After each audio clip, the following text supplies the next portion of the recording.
Evangelho de Marcos, capítulo 6, versículos de 7 a 13. Diz assim a palavra do Senhor.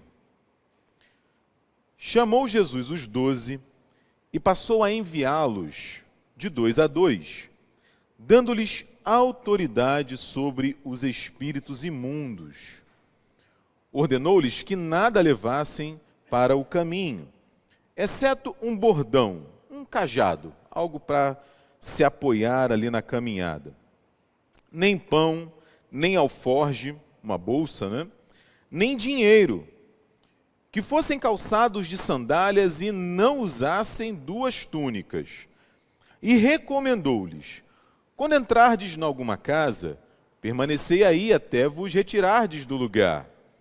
Se em algum lugar não vos receberem, nem vos ouvirem, ao saírem dali, sacudi o pó dos pés em testemunho contra eles. Então, saindo eles, pregavam ao povo que se arrependesse. Expeliam muitos demônios e curavam numerosos enfermos, ungindo-os com óleo. Feche seus olhos, vamos falar com o Senhor uma vez mais. Obrigado, Pai, pela Tua palavra aberta e lida diante de nós. Pedimos-Te agora que ilumines, Senhor, o nosso coração, que na força do Teu Espírito, Pai, nos dê a compreensão daquilo que o Senhor quer nos dizer. E não apenas a compreensão, Pai, mas a força para vivermos esta palavra. É a nossa oração em nome de Jesus. Amém, Senhor. Em certo sentido, meu irmão e minha irmã, de certa maneira, tudo que nós fazemos na igreja tem a ver com discipulado. Toda a estrutura que nós temos, pela graça de Deus, tem a ver com ser e com fazer discípulos para Jesus. Essa é a tarefa primordial da igreja. Por isso, eu repito, a estrutura, aquilo que Deus nos tem dado, o templo, o prédio, as finanças, nós, claro, como recursos humanos, digamos assim, tudo isso deve servir a um único fim: ser e fazer discípulos para Jesus. Em outras palavras, alcançar homens, alcançar mulheres chamados por Jesus. Discipular esses homens e essas mulheres, ensinar esses homens e essas mulheres, preparar, capacitar, orientar esses discípulos já alcançados para que eles continuem a obra do Senhor Jesus e alcancem outros discípulos. Nós não podemos perder isso de vista. Não podemos perder isso de vista sobre o risco de perdermos a nossa relevância. Perdemos a nossa relevância. A igreja, sem dúvidas, nós costumamos dizer, é uma agência do reino de Deus na terra. E como agência do reino de Deus na terra, tem várias funções, várias possibilidades. Deus nos dota de dons e talentos e capacidades e oportunidades de serviço. Mas todas elas estão submissas à tarefa de anunciar o Evangelho, de pregar o Evangelho. Não é sem motivo que o reverendo John Stott, pastor inglês, anglicano, já de saudosa memória, no seu último livro, chamado O Discípulo Radical, elenca 8 qualidades do discípulo radical. 8 qualidades que o discípulo de Jesus deve perseguir. E a primeira delas, com destaque por ele, é o inconformismo. A necessidade que o discípulo de Jesus tem de não se conformar ao mundo ao seu redor. Pelo contrário, capacitado pelo Espírito Santo, iluminado pela palavra de Deus, observar as oportunidades de serviço no mundo que lhe chegam e na força do Espírito servir. Sobretudo, anunciando a palavra de Deus. No texto diante de mim e de você nessa manhã, Jesus nos mostra de maneira indireta, não é? Porque ele não diz, isso é o discipulado.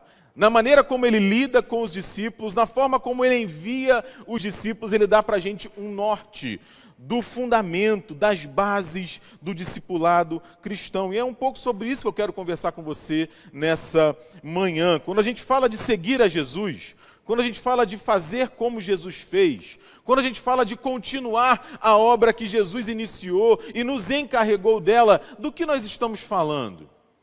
Do que nós estamos falando? Se eu a tenho assentado em meu coração de ser um discípulo, de ser uma discípula de Jesus, quais são as características que eu preciso perseguir, cultivar na minha caminhada? Como eu preciso orar? Amanhã de manhã, quando você começar a sua segunda-feira e você for falar com Deus, o que você precisa dizer para Ele nesse sentido? Senhor, eu quero ser um discípulo teu. Eu quero ser um discípulo hoje melhor do que eu era ontem. Como eu preciso caminhar? Que decisões eu preciso tomar? O que eu preciso fazer? É um pouco sobre isso que esse texto nos fala. Por isso eu peço que você mantenha a sua Bíblia aberta, que a gente vai olhar o texto e aí recolher dele algumas lições. Primeiro perceba o contexto. O que está acontecendo? A gente está em Marcos, capítulo 6, início do Evangelho. Você vai reparar aí no início do capítulo, no versículo 1, que Jesus ele está saindo e indo para Nazaré. Ele está saindo de uma outra cidade e indo para Nazaré. Nós sabemos que Jesus é conhecido como Jesus de Nazaré, porque Nazaré era a terra natal dele. Então o que a gente espera quando a gente chega na nossa terra natal, né, no lugar que nos é familiar? Esperamos uma boa acolhida, né, esperamos um abraço, esperamos matar as saudades. Não é isso que acontece com Jesus. Jesus, quando retorna ali à sua terra natal, começa a pregar, começa a anunciar o reino de Deus ali na sua terra natal, ele é rejeitado. A palavra dele não é bem recebida, a presença dele não é bem recebida. Na verdade, pelo contrário. Pelo contrário, o texto destaca duas coisas assim interessantíssimas. Em primeiro lugar, a família dele é desprezada.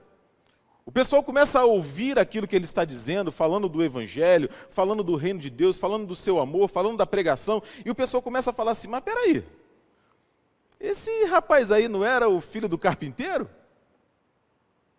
Não é o filho da irmã Maria? Ele não é irmão do fulano, da fulana e da fulana? Ou seja, gente sem importância, gente comum. Né? Ainda bem que isso não acontece mais hoje. Né? A gente valoriza as pessoas pelo que elas são. A gente não valoriza as pessoas pelo sobrenome delas, pelo trabalho delas, pelo salário delas. Hoje mudou, louvado seja Deus por isso. Né? Mas naquela época acontecia isso. E lá em Jerusalém, viu, reverendo Duzzi? Né? De repente isso acontece, não acontece aqui no Rio de Janeiro, muito menos aqui no bairro de Botafogo, né, Eneida? Né? Tem que rir, né? Tem que rir. A família de Jesus é desprezada junto com ele. Esse cara está pensando que ele é quem? A gente viu ele crescer. E agora ele vem aqui falar de negócio de reino de Deus e tal, como é que é isso? Não apenas isso, por óbvio, claro, a autoridade dele é questionada, a ponto do texto dizer que as pessoas se escandalizavam nele. Aqui é literalmente desprezavam ele, menosprezavam ele. Ou seja, daqui também que vem aquele adágio popular que a gente conhece bem, né, do famoso santo de casa não faz milagre. Nas palavras de Jesus, né, um profeta não tem honra na sua própria casa. E aí, a partir do nosso texto, Jesus continua ali, ele não desanima, e esse é um ponto importante que a gente vai voltar daqui a pouco, continua o seu ministério, mas ele dá mais um passo. Ele dá mais um passo agora, especificamente em relação aos discípulos. Você percebeu que Jesus envia, e aqui vai ser a primeira vez que ele vai fazer isso, os discípulos sozinhos, sem a presença dele física, porque até então os discípulos acompanhavam Jesus, também pregavam, também ensinavam, também falavam. Você vai ver nos textos anteriores e nos outros evangelhos também, quando essas cenas aparecem, mas aqui pela primeira vez os discípulos são enviados sozinhos por Jesus. O que, claro, vai ser uma grande responsabilidade. E é justamente aqui, na maneira como Jesus envia eles, que residem as nossas lições. E a primeira está aí já na primeira parte do versículo 7. quando Jesus envia os seus discípulos de 2 a 2. Está escrito aí, né? Chamou Jesus os 12 e passou a enviá-los de 2 a 2. O que é isso? O que está acontecendo aqui? Esse é um dos textos da Bíblia, meu irmão e minha irmã, que nos lembra que a missão do discípulo, que a vida cristã, ela sempre é feita em parceria. Sempre é feita em comunhão. O próprio Jesus, ele nos dá esse exemplo. A gente pode combinar que Jesus podia evangelizar sozinho? Podia ou não podia, gente? Podia pregar para o mundo inteiro sozinho? Podia ou não podia? Mas louvado seja Deus que ele escolhe 12 homens perfeitos, não é verdade? Chama ali a galera do RH, não é? E, gente, eu quero a seleção. Pensa que você é o Filho de Deus. Aí você vai começar um negócio na terra que é para mudar o mundo. Aí você abre 12 vagas. Você vai chamar qualquer um?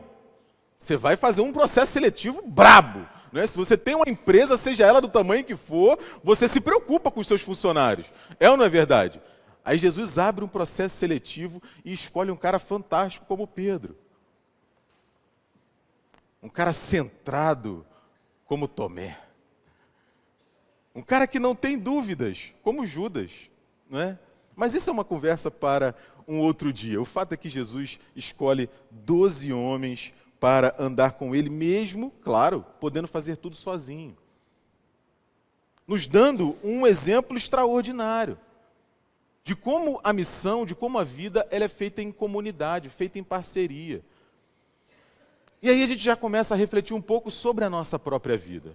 Porque é bem verdade, e é possível que você esteja pensando aí, que o medo, que o trauma,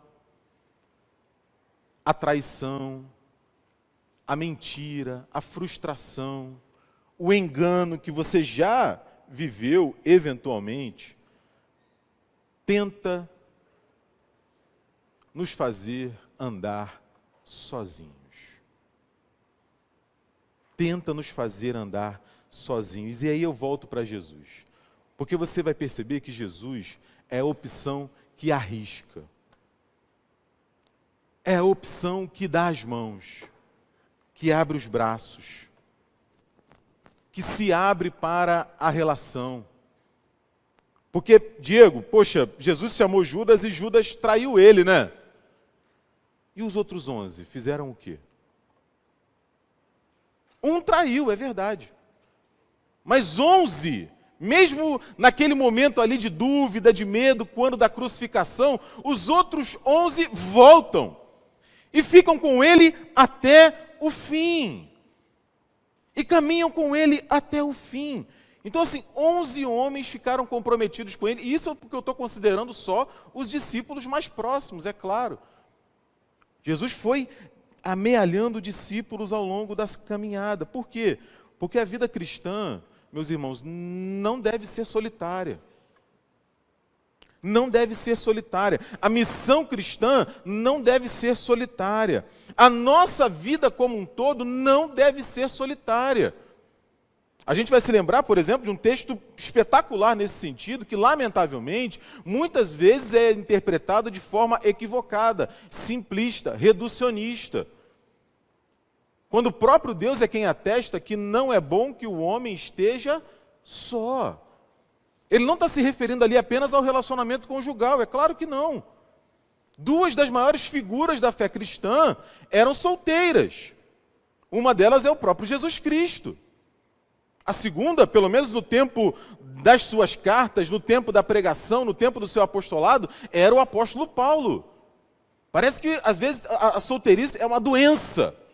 E a pessoa não vê a hora de se livrar daquela doença que é ser solteiro. Calma. Calma.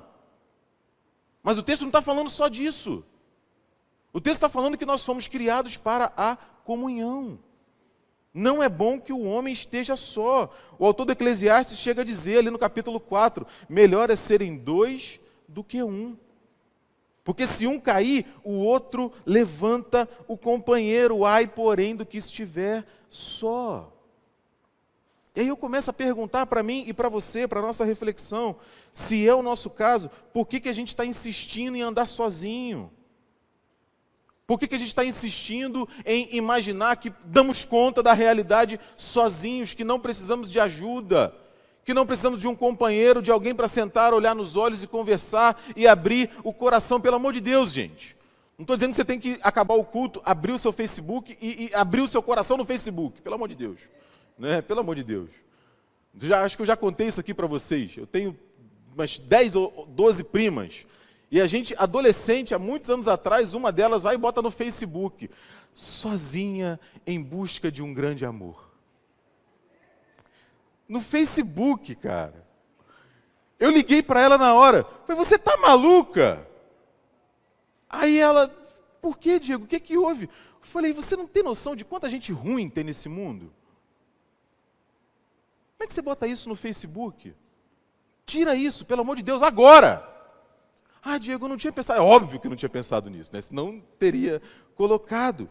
Não é isso que eu estou falando. O que eu estou falando é o que Jesus nos orienta aqui. Enviando os discípulos de 2 em 2. Por quê? Por quê? Evitar, por exemplo, o privilégio da vida comunitária. O privilégio da vida na igreja.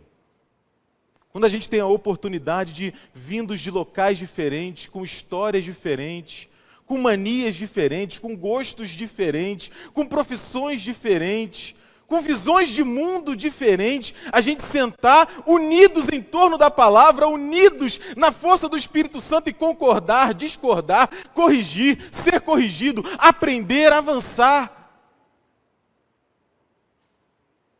Esse tempo do culto, gente, é 10%. 10% da possibilidade de vida comunitária que Deus nos oferece no ambiente da igreja. Você cheio de dom, cheio de talento, cheio de capacidade, podendo servir alguém que está do seu lado e que de repente você nem sabe.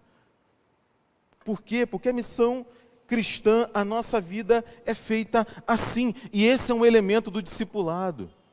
Caminhar junto, caminhar em parceria. Tem mais um na continuidade aí do versículo 7. Olha aí, o texto diz que eles foram enviados de 2 a 2 e eles receberam autoridade sobre os espíritos imundos. Autoridade de quem? Poder de quem? De Jesus. Autoridade, poder de Jesus. O Marcos faz questão de dizer isso. Que o poder que eles recebem vem de Deus, não é deles. Não é? Eu era criança, passava um desenho, não é? Que eu não sei se você vai se lembrar, chamava Capitão Planeta. Você lembra desse desenho, Capitão Planeta? Não é que eles recebiam ali, Fábio, 39, Fábio, 39, não é pouca coisa não. É? E uma das, quando eles tinham que defender ali a Terra e tal, era um negócio meio do meio ambiente, era bem legal. Né? O Capitão Planeta pegava e falava para aqueles homens e para aquelas mulheres ali, os rapazes que eram os escolhidos. Ele dizia: o poder é de vocês. O pessoal tudo, né, os quarentões aí, tudo é. O poder é de vocês. Gente, só lá no Capitão Planeta. Aqui no Evangelho, o poder é de quem? É de Deus. A autoridade é de Deus. É muito interessante. Isso vai aparecer várias vezes nos Evangelhos. A igreja começando a crescer, os discípulos começando a pregar. Aí o Pedro chega na porta do templo. Uma pessoa doente olha para o Pedro na expectativa de receber do Pedro alguma coisa. A cura, a graça de Deus, o amor de Deus, o poder de Deus. Ela está olhando para o Pedro. E o Pedro responde para ela o quê? Eu não tenho ouro, obrigado, Rafael. Eu não tenho ouro nem prata. Mas o que eu tenho, eu te dou. O que eu tenho? O que o Pedro tinha? Poder de Deus. O poder de Deus. Em nome de Jesus Cristo Nazareno, levanta e anda. Com um objetivo muito claro, esse poder é entregue aos discípulos. Pregar o Evangelho. Lutar contra a maldade. E aqui eu peço a sua atenção. Porque é um problema muito comum. A gente vê o texto dizendo, eles recebem autoridade para expulsar os demônios. E a gente fixa nisso aqui e esquece da figura mais ampla. Porque esse poder é recebido para lutar contra o mal como um todo. Para expulsar demônios de forma objetiva, sim, sem dúvidas. É possível que você já tenha tido esse tipo de experiência. Eu já tive. A gente vê isso pela graça de Deus e no poder de Deus, a gente vê isso. Mas não é só isso. Na verdade, é muito mais abrangente. Pensa, por exemplo, eu quero dar como exemplo aqui as bem-aventuranças. Nas bem-aventuranças, Jesus fala, por exemplo, que eu e você precisamos ter uma postura humilde diante de Deus, diante do nosso próximo. Ele fala para que eu e você choremos as nossas dores, as nossas perdas, reconheçamos as nossas incapacidades e esperemos em Deus, porque é dele que vem o nosso consolo verdadeiro. Ele fala para a gente agir com mansidão. Agir com mansidão, porque geralmente, a gente não quer justiça. A gente quer vingança. E a nossa vingança sempre é egoísta, sempre é perversa. As bem-aventuranças falam que eu e você precisamos ter fome e sede de justiça. Por isso precisamos no nosso dia a dia agir como Jesus agiu. E não agir como o nosso coração muitas vezes nos orienta e nos manda. Ele chama a gente para agir com misericórdia, para agir de coração limpo, para agir em prol da paz, não lançar mais lenha na fogueira. Ele fala que eu e você eventualmente vamos lidar com perseguição, com injustiça, com injúria, com mentira, pelo simples fato de sermos fiéis ao Evangelho. Veja, tomando como exemplo aqui as bem-aventuranças. Cada vez que eu e você agimos assim, nós estamos expulsando o mal. Nós estamos constrangendo o maldoso, que olha para a nossa conduta, observa como nós agimos debaixo do poder e da influência de Deus. E aí o apóstolo Paulo vai dizer assim: nós amontoamos brasas vivas na cabeça deles. Eles olham para a gente, e seja pela influência do maligno, seja pela influência do seu próprio coração pecador, eles pensam assim: como pode isso? Como pode ele agir dessa maneira?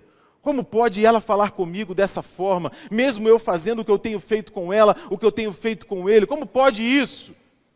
E aí eu me recordei de duas histórias, dois exemplos, que tem a ver diretamente com isso daqui. Eu tenho um amigo hoje que é meu padrinho de casamento, é o Átila. Foi ele que me evangelizou, foi ele que pregou para mim na escola ainda. Não é? E a gente começou a se conhecer ali no ambiente da classe, e fomos conversando, fomos ficando mais próximos, ele começou a falar para mim do Evangelho, e uma coisa me intrigava no Átila. Como pode? Não é? Ele sempre estava de bom humor, sempre estava tranquilo, sempre estava sorridente. Mesmo diante das dificuldades, mesmo diante das crises, mesmo quando problemas aconteciam. Ele era motoboy na época. E uma vez a moto dele enguiçou naquele túnel ali da PUC. Né? Tem um túnel ali, eu não lembro o nome agora. Do lado da PUC. Zuzuanjo, obrigado. E aí ele chegou atrasado na aula. A gente estudava de noite. E chegou sorridente. Eu falei: o que houve, cara? Perdeu metade da aula e tal, não sei o quê. Cara, minha moto quebrou. E aí? Não, tive que chamar o reboque, esperei, demorou pra caramba, mas glória a Deus. Aí eu falei: gente, esses crentes são malucos, não é possível. Eu pensei comigo, né? Como glória a Deus? Eu perguntei para ele: como glória a Deus? Como está tudo bem? E aí ele disse para mim: Diego, sabe qual é a questão? É que eu confio em Deus. Eu confio que a minha vida está nas mãos dele, independente das circunstâncias. Gente, aquele negócio entrou no meu coração, assim: não é possível, cara. Eu quero esse negócio para mim. Eu quero essa perspectiva para mim. Eu quero essa ideia para mim de que eu posso confiar em Deus independente das circunstâncias. O Átila foi expulsando o mal da minha vida, do meu coração, da maneira como eu enxergava a realidade, pela postura dele, pelo testemunho dele. A outra aconteceu agora, há pouco tempo, aqui no Mackenzie. Chegou uma colega minha da faculdade e ela, do nada, veio falar comigo: Diego, eu quero te dizer uma coisa. Né? Eu tinha uma visão terrível sobre a igreja evangélica. Eu tinha uma visão, uma opinião horrível sobre os pastores evangélicos. Eu quero dizer para você o seguinte: a convivência com vocês aqui no Mackenzie, nós temos outros pastores aqui e tal, mudou a minha visão. É impressionante. Eu estava completamente equivocado. Sabe o que é isso, meu irmão e minha irmã? É o testemunho de uma vida aos pés de Jesus, que vai, na autoridade de Jesus, dissipando o mal. Sabe quando você acende a luz num quarto escuro? É isso que acontece. Graças à autoridade do Senhor. E aqui vale dizer, não é, o poder não é para o discípulo tirar a onda. Não é para o discípulo se locupletar, se aproveitar. Em absoluto, o poder é para testemunhar. Então a gente falou desse envio de 2 a 2, dessa autoridade. Agora veja aí, dos versículos 8 a 10, né, Jesus dá uma ordem interessante, singular para os discípulos, não é? Que às vezes ela é tomada como um paradigma para a vida cristã inteira, mas ela tem uma função muito específica aqui. Não é? Jesus manda que os discípulos não levassem nada, exceto um bordão, exceto um cajado, para se apoiar ali na caminhada, naquele terreno que é acidentado. Não era para levar pão, não era para levar bolsa, não era para levar dinheiro, nada, nada. O que está acontecendo aqui? Não parece um negócio meio exagerado? Não é? Jesus está falando com os discípulos para eles fazerem aqui um voto de pobreza? Não. Não, porque a gente vai ver depois, ao longo dos evangelhos, que eles carregavam inclusive uma bolsa com oferta, com dinheiro, não é verdade? O Judas era quem tomava conta da bolsa, inclusive. Algumas mulheres ajudavam a Jesus no seu ministério, os evangelhos vão dizer. Qual é a ideia aqui? Primeiro, perceba o contexto. É a primeira vez que os discípulos estão indo, como eu falei no início, sozinhos. É a primeira vez. Então, assim, nesse primeiro impacto, os discípulos precisavam pensar o que eu e você precisamos pensar hoje também. Onde está a nossa confiança? Sobre o que está apoiada a nossa esperança? Vocês vão sair sem mim. Vocês vão sair só com o cajado. Eu quero ver em que ou em quem vocês vão confiar. Esse é o ponto desse texto. E aí a gente pode aplicar aqui de duas formas. Primeiro, na própria pregação do Evangelho, no próprio anúncio de Cristo. A nossa esperança reside em quê? Vamos falar aqui da gente. Chega a pessoa pela primeira vez aqui na igreja presbiteriana de Botafogo. A nossa esperança reside em quê? Não, ela vai ficar apaixonada pelos vitrais. Não, a gente tem aqui uma arquitetura espetacular. Não, sem dúvidas, quando ela ouvir o reverendo Duzi pregando, ela vai se converter. Porque o reverendo Duzi, gente, você já viu o reverendo Duzi pregando? Não tem. Você tem que ir lá na igreja de Botafogo, ouvir o reverendo, porque ninguém prega mais do que ele. Olha a elegância do pessoal, né, Ângela, na igreja de Botafogo. Quando a pessoa entrar na igreja de Botafogo e ver a dona Marisa, ver o presbítero Fábio, ver a Priscila, né, a elegância com que eles se vestem, aí eles vão se converter, não tem jeito. Será que é isso? Será que é nisso que a gente está confiando? Na nossa capacidade de discurso, na nossa... E tudo isso é maravilhoso, tudo isso é legal demais. Mas será que a gente está confiando nisso? Ou no Espírito Santo de Deus que convence do pecado, da justiça e do juízo? E eu não tenho dúvidas, pode usar o reverendo Duzi, a mim, você, todos nós, para tocar o coração dessas pessoas, mas é o poder de Deus. Nós não podemos perder de vista essa convicção. Nós dependemos de Deus. E claro, a gente pode levar isso para a nossa própria vida. Em que será que a gente tem confiado? Nos nossos títulos? No nosso sobrenome, como eu falei agora há pouco? Na nossa história, no nosso pedigree? Naquilo que a gente alcançou até aqui? Não, sabe o que é, Diego? Eu sou muito empreendedor. Eu sou assim diferente. O negócio quando cai na minha mão acontece. E ao contrário também, se eu sair o troço para. É engraçado isso, né? Tem uma galera que tem uma visão de si mesmo, no mínimo, né? No mínimo, um pouquinho além da conta. É muito legal o texto do Salmo 127. A gente está caminhando para o final. Salmo 127 você vai se lembrar. O salmista diz assim: se o Senhor não edificar a casa, em vão trabalham os que a edificam. Se o Senhor não guardar a cidade, em vão vigia a sentinela. Perceba, meu irmão e minha irmã, o trabalho do vigia não é descartado. O trabalho do construtor não é descartado. O sentinela vigia. O construtor constrói, trabalha. A questão é a dependência de Deus. É a confiança em Deus, de que Ele sobre nós. Lembra do Neemias? Dizendo não para a galera que estava chamando ele. Eu não posso parar porque eu estou fazendo uma grande obra. Eu estou fazendo uma grande obra.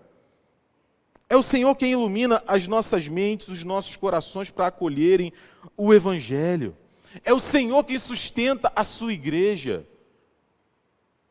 convencendo a gente para que com aquilo que Ele nos tem dado, a gente suporte a igreja com os nossos dízimos, com as nossas ofertas. É o Senhor quem mantém a nossa casa, a nossa família, os nossos filhos de pé, porque nós dependemos de Deus. Essa é uma característica que o discípulo deve acolher. E aí eu caminho para o final, aí no versículo 11, com uma advertência. Uma advertência de Jesus para mim e para você. Não se engane, meu irmão, não se engane. Em algum momento, eu e você vamos lidar com a rejeição. Não se engane. Jesus chega a dizer, se em algum lugar vocês não forem recebidos, ou seja, por óbvio, em outros lugares vocês serão recebidos. Em outros lugares as pessoas vão ouvir vocês, vão acolher aquilo que vocês têm para dizer. Mas em alguns lugares vocês não serão recebidos. Quando vocês saírem dali, batam o pó dos pés em testemunho contra eles. É muito interessante. Já faz algum tempo, isso é um fenômeno que inclusive está sendo estudado. A fé cristã, ela foi para o mainstream. Seja no ambiente político, seja na vida das pessoas, na academia está meio assim ainda, mas cada vez mais está crescendo. Está quase na moda ser crente. Está quase na moda. Não é? Eu sou evangélico. Não é? Eu sou evangélico. As celebridades estão indo para as igrejas. Aliás, um pequeno parênteses. Você viu, esses dias aí saiu uma notícia. Não é? Não, eu não vou falar isso não, deixa para lá. Gente, desculpa. Tem lugares, vou falar lugares, tá? Tem lugares que se a celebridade for, ela tem sala VIP para ficar. E aí ela vê pela televisão o que está acontecendo lá naquele lugar, naquela sala VIP, porque ela é uma celebridade. Isso é um exemplo de como ser crente está na moda. Só que eu não sei se estava na moda o apedrejamento do Estevão e a morte do Tiago. Não sei. Não sei se estava na moda o Paulo chicoteado, apedrejado, abandonado, morto. Não sei se estava na moda. Não sei se o trabalho que a Madre Teresa de Calcutá fez estava na moda. Não sei. Será que estava na moda ser perseguido igual Lutero e Calvino? Estava na moda?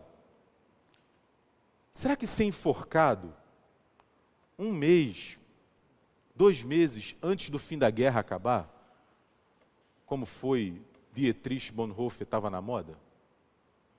Será que estava na moda?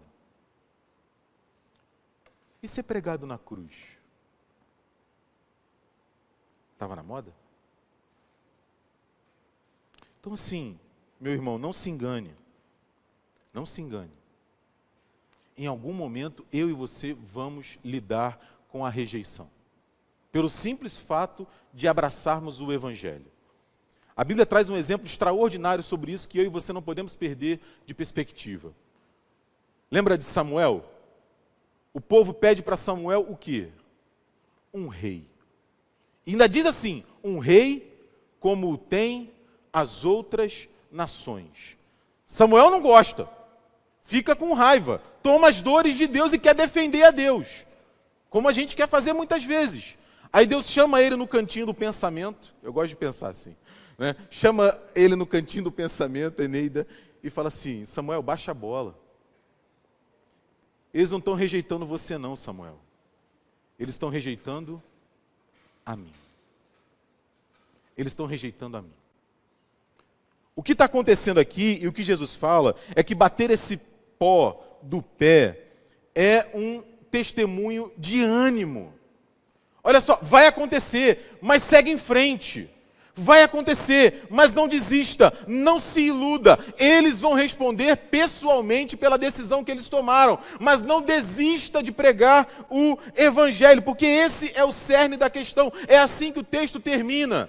O texto termina que eles saíram e pregaram ao povo. E veja, como consequência da pregação, demônios eram expulsos, pessoas eram curadas, eles ungiam com... Tudo isso era consequência da pregação. O principal é a mensagem. Esse é o meu chamado e o seu chamado. Como discípulos de Jesus, pregar o Evangelho. Anunciar o Evangelho. Eventualmente os sinais seguirão, para a glória de Deus. Mas eu não posso perder isso de perspectiva. Não posso perder a perspectiva de que eu preciso fazer isso de forma comunitária. Aí do seu lado tem alguém que precisa de você. Alguém que está ausente aqui precisa da sua palavra, da sua ligação, do seu ombro, da sua companhia, da sua presença, da sua experiência. Porque isso não vai ser você que vai fazer, meu irmão. É o poder de Deus operando através de você para a glória dele. E as dificuldades que surgirem e vão surgir serão supridas pelo Senhor. Um pequenino exercício. Pensa, 5 anos atrás na sua vida. 5 anos atrás na sua vida. Volta no tempo aí. Você enfrentou uma luta, uma dor, uma questão, uma dificuldade. Sem dúvidas. Talvez todos nós aqui levantássemos a mão. Passou, não passou? Você não chegou aqui? Por quê? Porque o Senhor supre as nossas necessidades. E aí, a gente se lembra que o mais importante, como discípulos de Jesus, é não perdermos de vista o chamado que nós recebemos. Para a glória do nome dele, eu insisto. Amém?